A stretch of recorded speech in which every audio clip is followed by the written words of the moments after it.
Another sports lawsuit. This one involved the Cincinnati Reds and a foul ball, and it's kind of old, right? Yeah, so it's 2 years old, and I went back on all of the knowledge that I've gained from Justin Watkins over the years, and it's Didn't actually take long. I don't know why. By the way, I don't know why I laughed. Like we kind of have. Yeah.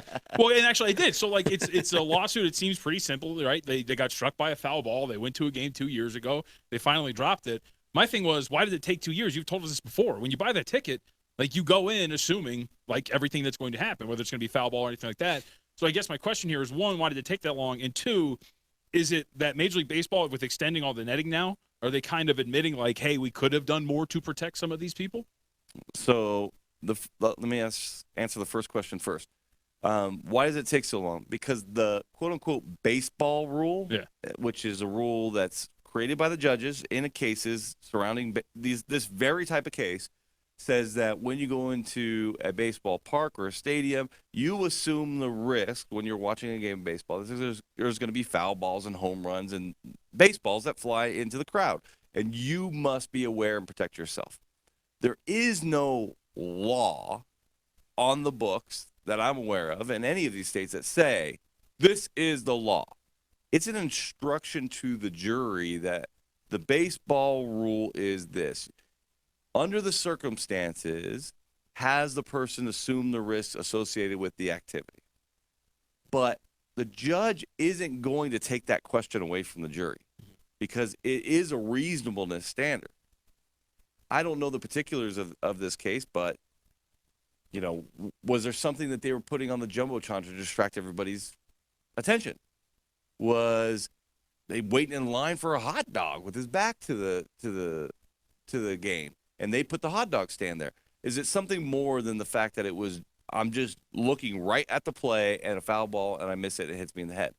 I don't know, but even if that were the case, the judge isn't going to take that out of the hands of the jury. They're going to allow the jury to look at the totality of the circumstances and apply the baseball rule.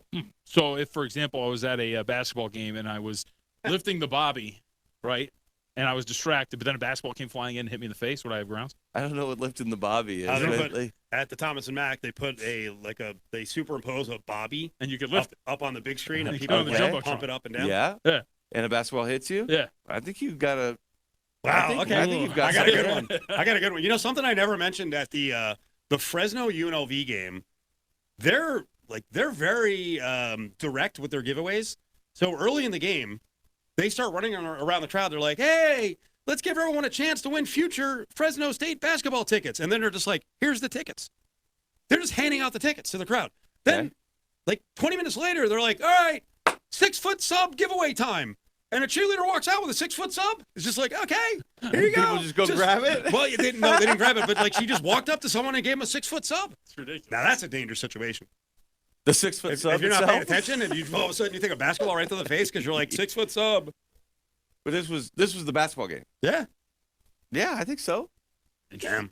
You can't very well argue that I'm supposed to be paying attention to the game and I'm supposed to defend myself while you're actively distracting me. Hey, look over here, look over here, look over here. You should have been looking over there. But the T-shirt gun is legal because you know what the promotion is. So if you get jacked in the face by a T-shirt, hey. You could easily protect yourself from the T-shirt gun guy. Yeah. But if they're doing the T-shirt gun guy, but they don't announce his presence, right? It's like the game's going on, he just fired away. Then you got something. No, that's a giveaway. Yeah. That's good. Yeah, surprise giveaway. Basketball, bam, T-shirt. Yeah. I don't know. I'm sure you've seen it, man. I've seen some people get smoked. Oh, by the T-shirt gun? By the T-shirt gun. Oh, they're getting worse. They're getting more and more powerful because they're building them so that they work at football games. Then they bring them inside to a basketball game, and they're loud. Yeah. I saw somebody get hit like directly in the face, and he saw it coming. Like he just missed it. Just like smoked right in the face so hard and so direct that it like rebounded like 15 rows in front of him, just straight off his face. It was a good one. And everybody just laughed.